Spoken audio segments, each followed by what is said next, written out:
is the Next Level Loan Officers podcast. To learn more about Next Level Loan Officers, go to becomenl.com. Hey, this is Frazier with Lead Pops and Next Level, and I'm proud to present this episode of the Next Level Loan Officers podcast. Lead Pops is the industry's only future-proof growth solution. You can check us out at leadpops.com. Welcome back to another podcast with the Next Level Loan Officers. My name is Kellen Vaughn, founder and coach here at Next Level, and joined in the studio today with my fellow co-founder, fellow coach, friend, mentor, role model, idol, model, human, Mr. Kenneth Longview Travis. KT, wow. What's up? Wow, I don't even know what to say. Well, listen. You had me at hello, bro. That's your new intro here on the podcast. Pretty nice, huh? Yeah, it's good to be here. Thanks for joining us here at Next Level Loan Officers, our podcast. We have done well over 200 episodes, and just want to continue to provide value to the marketplace and the industry, and we appreciate you guys being here. Yeah, absolutely. And if you want to hang out with us in our group, man, it's like you head on over to becomenl.com and you can check us out right there. Hang out with us. We got a lot of cool stuff. We actually got an event coming up here at the end of April, right here in Dallas, Fort Worth. So if you're in Texas, come on over, join us, hang out with us. And we'd love to see you at our event. We're going to be hanging out with a lot of cool people, a lot of good loan officers, talking all things strategy and how to survive in this market. And I'll tell you, man, I think, Ken, this show, if you're listening to us, it's going to sound a little doom and gloom here at the beginning, right? There's going to be a few moments here where you're like, where are these guys going? This is not what I want to listen to. But I promise we're going to turn it around and we're going to talk about something really important today. But as I mentioned, our event in April, I think this is really important. It was really important for us to do this for our Next Level community, because I think a lot of these loan officers need a little wind in their sails right now. It's been a tough first quarter. I think if you could poll loan officers in real time, day by day, it would always be interesting to see what the sentiment is. But I think they feel better today than maybe they did 30 days ago, which is good. But it's been a really challenging first quarter for a lot of people. And I say this, the reason I kind of wanted to talk about this today is I was recently traveling. I went to a speaking event, and as we do, we always like to kind of hook up with loan officers that are in our group wherever we go. And so we were talking to a couple of guys and just having a real honest and raw kind of conversation about where they are in their business and what's going on. And one of them was vulnerable enough to share that he was like, man, listen, I filed for bankruptcy last week, right? That's my reality. And it kind of hit me hard, right? I take that stuff personally because I know a lot of loan officers have struggled. And one of our goals at Next Level is always to provide value, always to create opportunities for loan officers, help guide them along the way, help make them successful, and show them there's a better way to originate. So anytime somebody says that or makes that comment or feels like they have to go that route, it always hits me. And this one did. And I appreciated the vulnerability in him sharing it, but I also kind of sat back and I said, man, that may be the reality for a lot of loan officers out there. And maybe you're not at that point, but maybe you're at a point where I'm not sure I want to be in this business anymore. I sure was. That's how Ken and I met back in 2015. Or maybe I'm not sure where my next deal's coming from. I'm not sure when I'm going to get paid next. Those may be statements or realities that exist in your world today. And I don't think you're alone. I think there's a lot of loan officers that are feeling that way. And so we kind of just want to talk today about, man, how do we get past that? and do the things that are required. So one of the questions I asked this person that had mentioned that they filed bankruptcy, one of the things they said, the biggest things that caught me was they said, man, mentally, I'm just in a fog. Ken, you ever felt that way about the mortgage business a little bit? Oh, yeah. I think 2018 and 2022 were probably the worst years I've had in the industry. Yeah. I mean, you get a little bit foggy headed. And some of that is like, man, you kick me enough times, I'm just going to kind of like, it's that fight or flight, right? I might just kind of curl up into a ball and protect myself. And I feel like we've all been just really beaten up a lot, frankly, with rates, with competitors, with economic news, with inventory, with realtors, you name it, right? So I understand his position. I understand the mental challenges that come with being in this business. But I also asked a follow-up question, which was, well, what are you doing about it? Right? How many phone calls are you making a week? How many conversations are you having? And again, he was being honest, and I appreciate that. And he said, I'm making 1 or 2 phone calls. My heart's just not in it. I'm trying, but it's just not there. And I said, well, I can tell you 1 or 2 phone calls isn't going to do it, right? Isn't going to get you there. And so we talked about what needs to happen for him in order to do that. And I told him, I said, listen, man, and this is what I want you guys to listen to. And I'm going to let Ken kind of chime in here.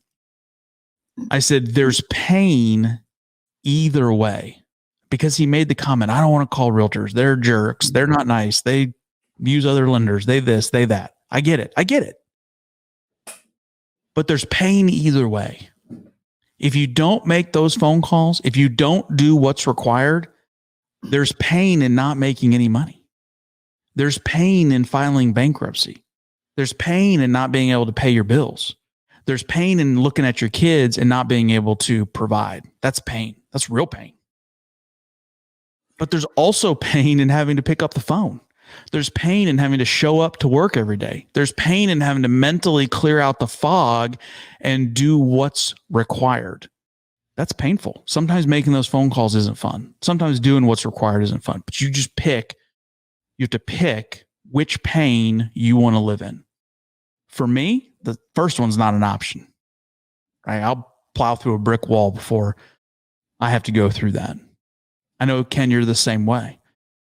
So I think for those of you listening, maybe you're in the car, maybe you're driving, maybe you're thinking about this, maybe you got a little tear in your eye, right? Because you're like, damn, that's me, right? We know that. Just find out where the pain is. Yeah, it reminds me of watching a show where someone had actually, was grossly overweight, Kellen, like 600 pounds, 700 pounds, which is, that's a heavy person for, regardless of how tall you are. And to be 700 pounds, if you ever notice, a lot of times these people will have transformations, man. They'll go from 600 pounds to, 185 pounds. And, they have a lot of excess skin left over, and then they go and have surgery to have it trimmed up. And, after their year or longer process of weight loss and cosmetic surgery, they're at a place where they're healthy, and always often. And so we see those stories, we hear about them. They have shows about them.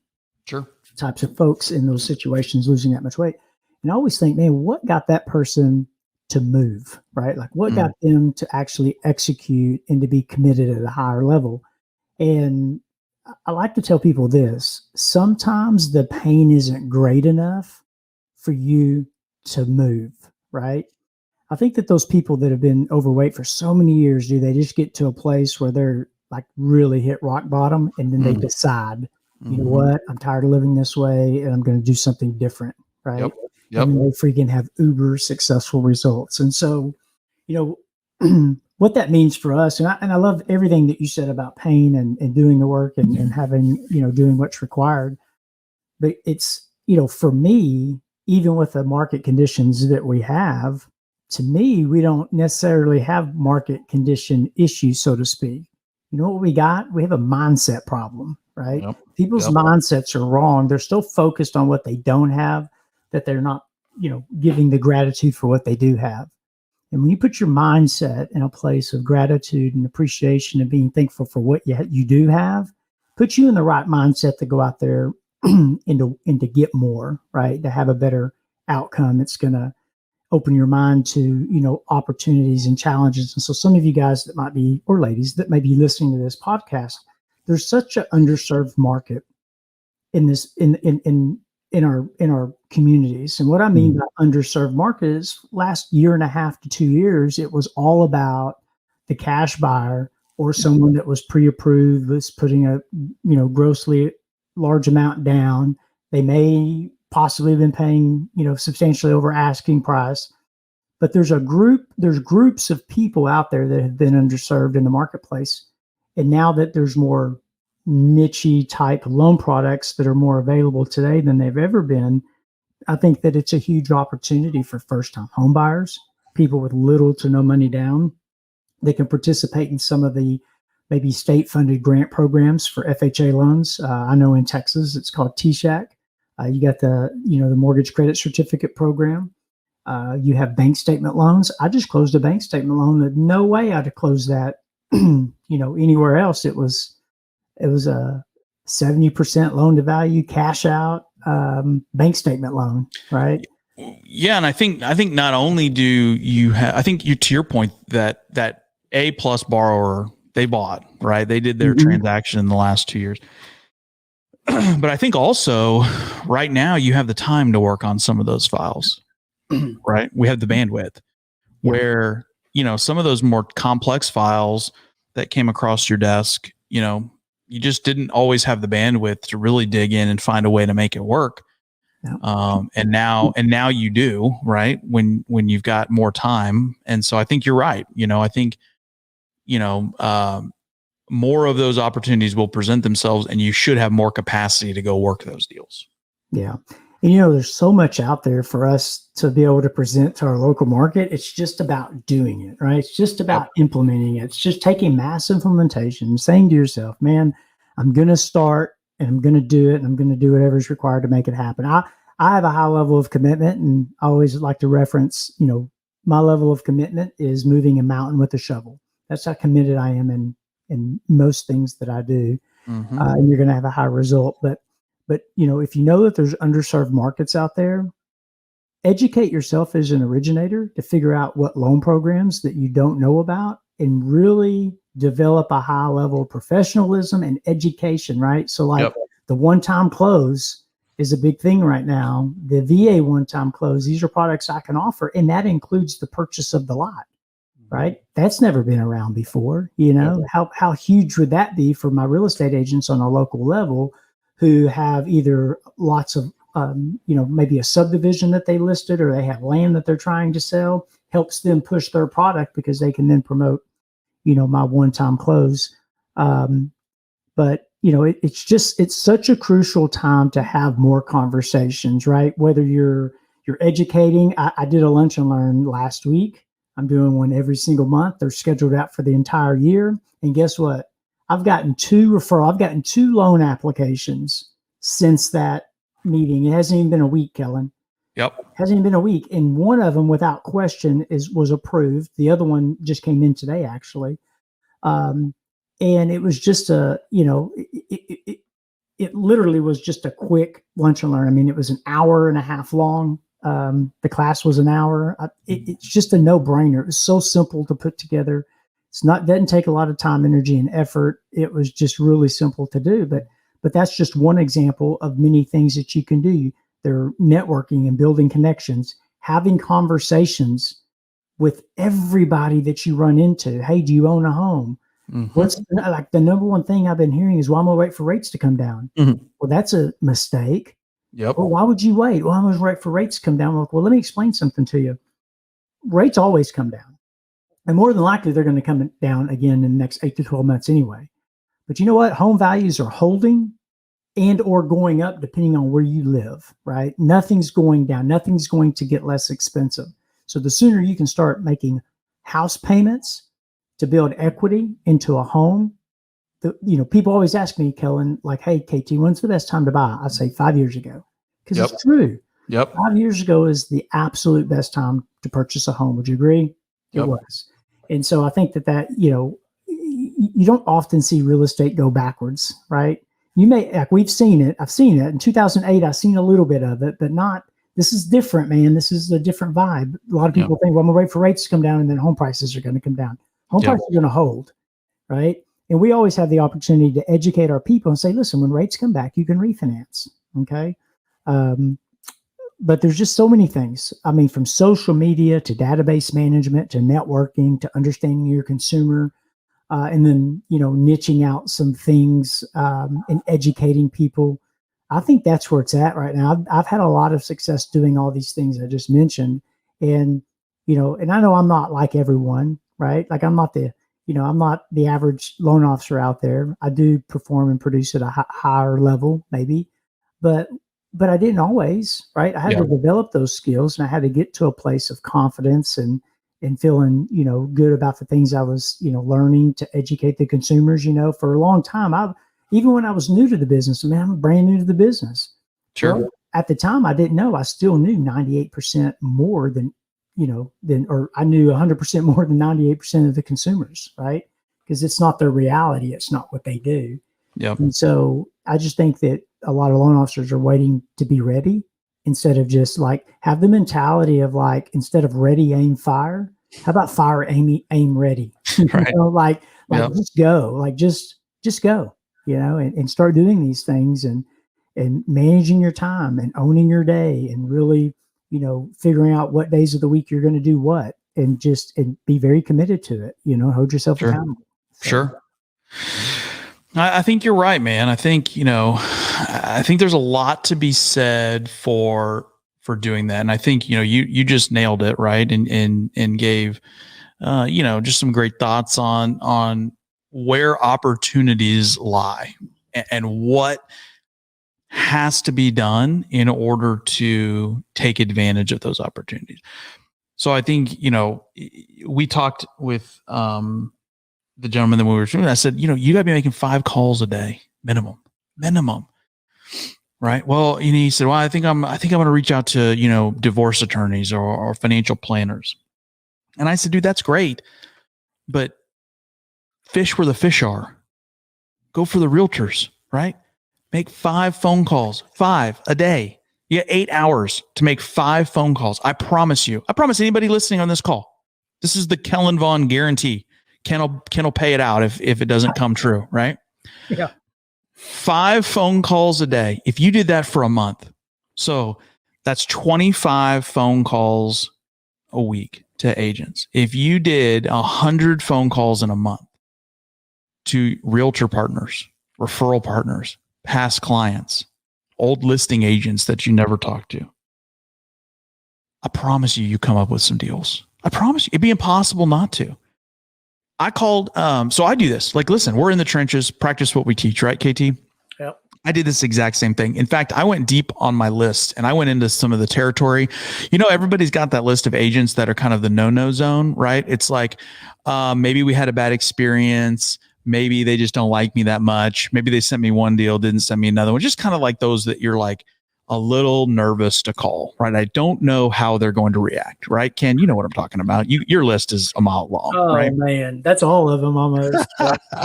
But we all have them, right? So I called this agent that I hadn't chatted with in a while, and I just said, "Hey, I hope you're doing well. I just wanted to reach out. I know business is tough, and I just wanted to connect and see if I could be a resource for anything that you needed." That's all I said. And what she said to me? She said, "Kellen, I'm so glad you called." So right away, I'm like, whew, all right. She said, I was using, and I won't say his name, I was using so-and-so as my lender, and he just left the business. He just quit. I didn't know that. That was actually great information for me to know.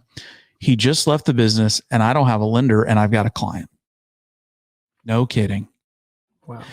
And I think about that, right? And that's not listen, let me back up for just saying, that's not a brag on me. I'm not telling a story about anything that you can't do. I'm just telling you the reality of what happens when you take one step forward. When you put one, it's just like what you were saying, KT, what was the journey that these people took to lose weight? They put one foot in front of the other. Yeah. They just started moving. It's the same thing with loan officers. Just do something today that you didn't do yesterday. Yeah. Make those 5 phone calls. I like to use the word decide. Just Yeah. make a decision. Say, hey, today I declare and I've decided for this end result, and then fill in the gaps with a plan. And for me, like, I'm a competitive guy. I like to make it fun. So if I'm doing 5 calls a day or 10 calls a day or whatever, I'm up on my board, my whiteboard. I got each day of the week, different color, and I'm marking them off. I'm ticking them off as I go. Right. My point in all of this is, I think there's a lot of loan officers that are feeling a lot of pain right now. And I think if you look in the mirror and you ask yourself honestly, what am I doing to either cause this pain, or what am I doing to cure this pain? And if the answer is I'm doing everything to cause it and nothing to cure it, let's change that. Let's flip that around and commit to just do one thing different, right? If your one thing is calling 5 agents next week, awesome. If your one thing is scheduling a lunch and learn for every month from here on out to the end of the year that's already pre-set up, awesome. If it's going and teaching class at a title company, twice a month, awesome. Whatever it is, if it's one organic social media post a day, great. Whatever it is, just commit to doing it and do it. And I promise, I promise you will see a change in your business. You can't not. And if you're looking for any of these ideas, if you're like, I don't know what to post, I don't know what to say, I don't know who to call, I don't know how to set up meetings, I don't know how to do classes, I don't know this, I don't know that. Well, that's where Next Level comes in. Let us be a resource for you. For $197 a month, we'll give it all to you. Every instruction, every video, every how-to, every marketing material, every class that we've taught, anything that you want, anything that you need to be successful, it's in there. It's $197 a month. One deal, one loan a year. That's it, man. I love it, dude. BecomeNL.com can solve that for you. Yeah. If not, if you don't need us, and not everybody does, and I understand that, then hold yourself accountable. Oh, I didn't even mention we have accountability groups in there too, right? Hold yourself accountable. Change direction. If you're not doing it for you, do it for your family, right? Do it for your legacy. Anyway, hopefully we didn't end this as sad as we started. Dude, I'm telling you, well, on a positive note, and I'll end with this, is like there is no better opportunity in the mortgage business in all the 20 years I've been doing this. I see a bigger opportunity in the next 8 to 12 months than I've seen probably my entire career. There's so many loan officers that are getting out. And if you're still in it, you're still in it. Like you're still in the trenches, you're still surviving. Huge opportunity for us in the very near future. Very near future. And I think that we're going to see buyers 2 and 3 times as rates continue to come down. And I think that staying in front of your database is a very important thing to do, and buying brain cells and staying in front of them. But I think that we've gotten through the worst of this market. We've noticed that realtors have started participating in that pain for the first time, probably for the last 3 to 6 months, depending on where you're at. And so even realtors are, drastically getting out of the business, looking for jobs, or, feeling the same type of pain. I'm like, I talked to realtors just last week and they were just like, oh yeah, things have slowed down, and I was thinking, yeah, welcome to my world, know? And so, we're in the season, right? It's almost April, and, the busy season. People are still getting married. People are still getting divorced. People are still having babies, and there's move-up buyers. People are still retiring. Life continues to go on, and people still need our services. So keep your head up, keep your chin up, stay positive, keep your mind right, and implement 100% and do what you got to do what's required, and have that high level of commitment. That's it. That's all I got. Let us know how we can help you. We're here to help. BecomeNL.com. We'll catch you guys on the next episode. Thanks, everyone. See you.